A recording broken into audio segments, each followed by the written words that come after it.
रविवार 10 बजे में आपका स्वागत है। मैं अभिसार शर्मा। की रात पुलिस की कार्रवाई से दिल्ली छोड़ने को मजबूर हुए रामदेव आज नए तेवर के साथ फिर दिल्ली में लौटे। यहां उन्होंने काले धन और भ्रष्टाचार के मुद्दे पर सरकार के खिलाफ बोला। आज शो में हम आपको दिखाएंगे रामदेव के सवाल और उन सवालों के जवाब देने के लिए हमारे साथ मौजूद हैं कांग्रेस के नेता संजय निरुपम। शुरुआत करते हैं बाबा रामदेव के इस सवाल से।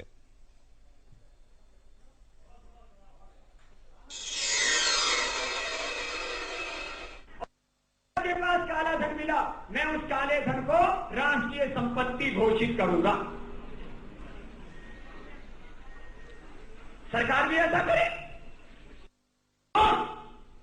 4 जून की रात की घटना इस बात का प्रमाण है कि काला धन किसी और का नहीं, सरकार या सरकार द्वारा पोषित लोगों का है। तो राष्ट्रीय संपत्ति घोषित करने में आपत्ति क्या थी? आज संजय निरुपम, पहला सवाल और आपके पास 30 सेकेंड है। यह काला धन किसी और का नहीं बल्कि सरकार का है और यही वजह सरकार ने 4 जून की उस रात को पुलिस द्वारा वो कार्रवाई कराई थी। आपका जवाब? बाबा रामदेव जिस तरह की बातें वो बेबुनियाद है। इस बात से इनकार नहीं कर सकते कि हमारे देश में और देश के बाहर बैंकों में काला धन है, लेकिन वो काला धन किसका है, क्या है, इस बारे में निश्चित तौर पर पता लगाया जाना। सरकार इस दिशा में प्रयास भी कर रही है, लेकिन बाबा रामदेव जिस प्रकार से गन पॉइंट पे कह रहे हैं कि आज के आज और कल के कल आप सारा जवाब दीजिए और हमें सारा काला धन लाके दे दीजिए। अब काला धन कोई गाजियाबाद में या हरिद्वार में नहीं पड़ा है जो उठा के लाके रख दिया जाएगा। काला धन दूसरे देशों में पड़ा है, दूसरे देशों के साथ हमारी संधि है, उन संधियों की समीक्षा होगी, उन संधियों की पुनर्समीक्षा होगी, मगर नियत है भारत सरकार की तरफ से नियत है संजय जी करके काला धन लाया जाएगा। नियत है, बिल्कुल नियत है, नियत एकदम साफ है। बाबा रामदेव की नियत से ज्यादा सरकार की नियत साफ है। चलिए अब दूसरा सवाल। बाबा रामदेव ने कहा है कि क्या यह देश नहीं घुस सकता? उन्हें सुनते हैं। ट्रस्टों और संगठनों के माध्यम से काम करने वाले धार्मिक, आध्यात्मिक, सामाजिक लोग और एनजीओ भ्रष्टाचार और काले धन के खिलाफ आवाज उठा रहे, बोले इन्हीं को खत्म कर दो। लगता है न्यायालयों से संरक्षण लेना पड़ेगा ऐसे ट्रस्टों को, ऐसे संगठनों को, ऐसे एनजीओ को, ऐसे व्यक्तियों को जहां भ्रष्टाचार, काले धन और भ्रष्ट व्यवस्था के खिलाफ आवाज उठाने। और कुछ अरे क्या ये देश एक पार्टी के लोगों के रहने के लिए? दूसरी पार्टी के लोग इस देश में नहीं रह सकते? जवाब दीजिए संजय जी। देश सिर्फ एक पार्टी के लोगों के लिए है जिसकी कोई पार्टी नहीं, क्या वो वहां रह नहीं सकता? सबसे पहले तो मैं बता दूं कि बाबा जिस प्रकार की क्रूर इस्तेमाल कर रहे हैं वो एक सन्यासी को, स्वामी को शोभा नहीं देती, लेकिन ये उनका विषय, उनका विचार है, उनका आचरण है, वो जैसे चाहें वो उसका पालन कर सकते हैं। हाँ, जहां तक ये है कि क्या एक पार्टी की सरकार है या देश है, नहीं है, ये देश सबका है, हर व्यक्ति का है, लेकिन इस देश में एक व्यवस्था है, जनतांत्रिक व्यवस्था है, संसदीय व्यवस्था है। उस संसदीय व्यवस्था को चुनौती दे करके कोई अगर अपनी बात करना, मुझे लगता है कि ये कहीं ना कहीं पूरी व्यवस्था के खिलाफ जाने वाली बात है। बाबा ने स्वयं योगासन करने के लिए परमिशन लिया था और वहां पर वो अनशन पे बैठ गए थे। मुझे लगता है इससे बड़ी बेईमानी और कुछ नहीं हो सकती है। इसलिए सबसे पहले बाबा को उस बेईमानी के लिए देश से माफी मांगनी चाहिए। रही बात उनके मुद्दों की, तो उनके मुद्दे सिर्फ उनके नहीं है, देश के मुद्दे, हमारे भी मुद्दे हैं, सरकार कांग्रेस के मुद्दे हैं और इन मुद्दों के ऊपर हम लोग लगातार काम कर रहे हैं। हम वचनबद्ध हैं जनता के प्रति कि काला धन का विषय हो या भ्रष्टाचार का विषय हो, उन विषयों के ऊपर एकदम दूध का दूध, पानी का पानी, लोगों की अपेक्षाओं पे खरा उतरेंगे। तीसरा सवाल बाबा रामदेव का, और बाबा रामदेव भी पूछ रहे हैं कि जब उनके पूरे पातंजलि योगपीठ ने अपनी तमाम का हिसाब नेट पर डाल दिया है, तो सियासी पार्टियां ऐसा करने से क्यों कतरा रही हैं? सुनते हैं बाबा रामदेव को और इसका जवाब लेते हैं संजय निरुपम से। जैसे हमने अपने ट्रस्ट के सारे हिसाब किताब का जो 17 वर्षों का था उसको हमने इंटरनेट पर उपलब्ध कराया है। मैं आज सारी राजनीतिक पार्टी एक आह्वान करना चाहूंगा, कितना अच्छा हो कि वो भी अपने सभी ट्रस्टों का हिसाब किताब इंटरनेट के ऊपर उपलब्ध कराएं। काले धन को लेकर अगर आप लोग हीला हवाली कर रहे हैं इसकी एक वजह यही है कि आपके पास छुपाने को कुछ है, और यह आरोप शायद सिर्फ कांग्रेस पर नहीं, एक आरोप पूरे सियासी हलकों पर है कि आप लोग अपनी संपत्ति को सार्वजनिक क्यों नहीं करते। अगर बाबा ये समझते हैं कि दुनिया में सबसे ईमानदार वही है और बाकी पूरी दुनिया, पूरा हिंदुस्तान के तमाम लोग बेईमान हैं, तो मुझे लगता है कि बाबा के मानसिक अवस्था के ऊपर एक सवाल खड़ा करने का वक्त आ गया है। एक दूसरी बात, आप अपनी वेबसाइट पे क्या डालते हैं, यह आपके ऊपर निर्भर करता है। और अगर आपको लगता है कि वेबसाइट पे जो कुछ डाला है सब कुछ सही है, तो फिर छानबीन करने दीजिए। छानबीन, अगर मैं सच हूं तो किसी भी प्रकार की छानबीन या किसी भी प्रकार की खोजबीन से मैं नहीं घबराऊंगा। पुलिस को जो छानबीन करनी है करे, इनकम टैक्स को जो छानबीन करनी है करे, डीआरआई को जो छानबीन करनी है। बाबा इस बात के ऊपर इतना तांडव क्यों कर रहे हैं? तांडव का आरोप शायद आप पर बाबा लगा रहे हैं। आप हमारे साथ बने रहे संजय निरुपम, क्योंकि जो अगला आरोप उन्होंने लगाया है और अगला सवाल आपसे कि सरकार दमन कर रही है, सरकार दबाव रही है शांतिपूर्ण आंदोलन को। सुनते हैं बाबा रामदेव को। जो जनहित में हमने मांग उठाई, उसको दरकिनार करने की कोशिश अभी तक भी जारी है। काले धन के ऊपर बात होती, भ्रष्टाचार के ऊपर बात होती ही नहीं है, होनी नहीं दी जाती है।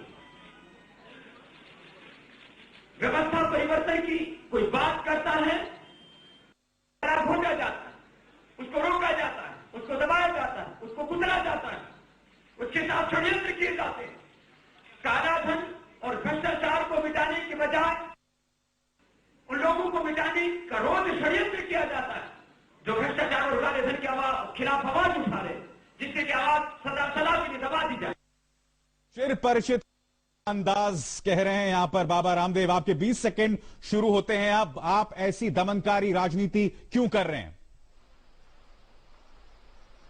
बाबा के खिलाफ सरकार का कोई षड्यंत्र नहीं किया गया। बाबा के साथ सार्वजनिक रूप से सरकार के 4 मंत्रियों ने आमने सामने बैठ करके बातें की और बाबा ने स्वयं स्वीकार किया कि सरकार ने मेरी सारी मांगे मान लिया। उन्होंने खुद अपने स्टेज के ऊपर एक सेलिब्रेट किया था।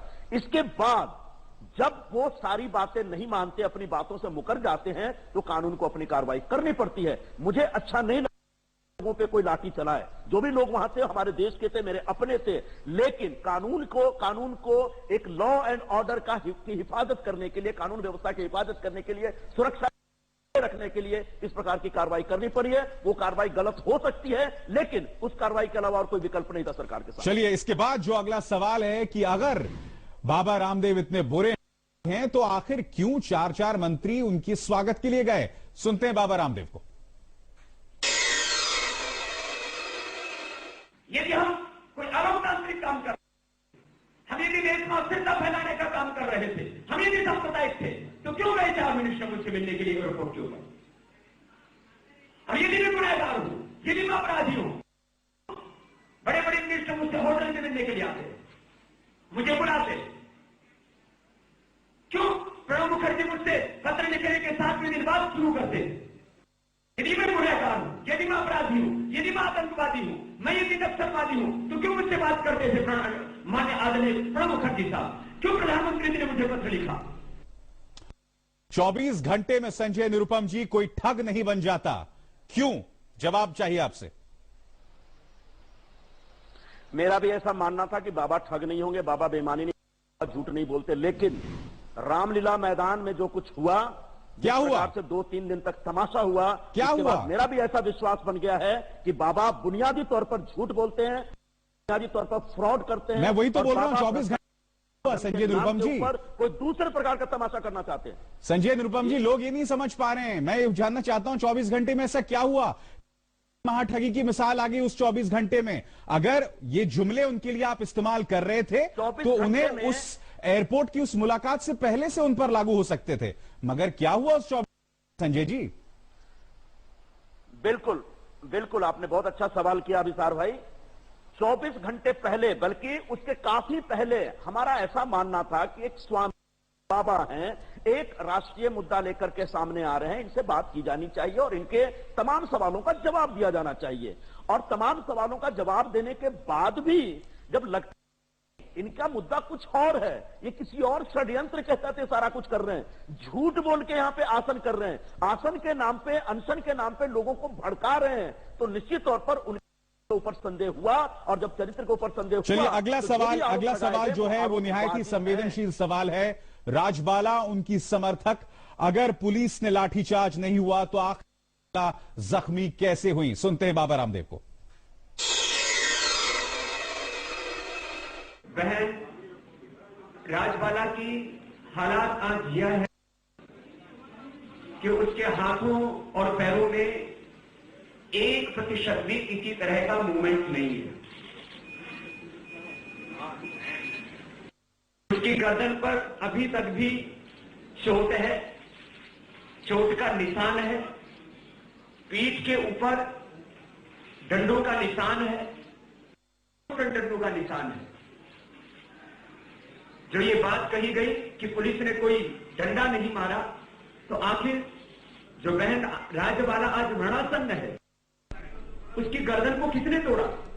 उसकी पीठ के ऊपर डंडा किसने मारा? उसके पैरों के ऊपर डंडा किसने मारा? संजय जी, अगर भगदड़ में भी राजबाला को ये चोट लगी, किससे हुई? किसने कराई वो भगदड़?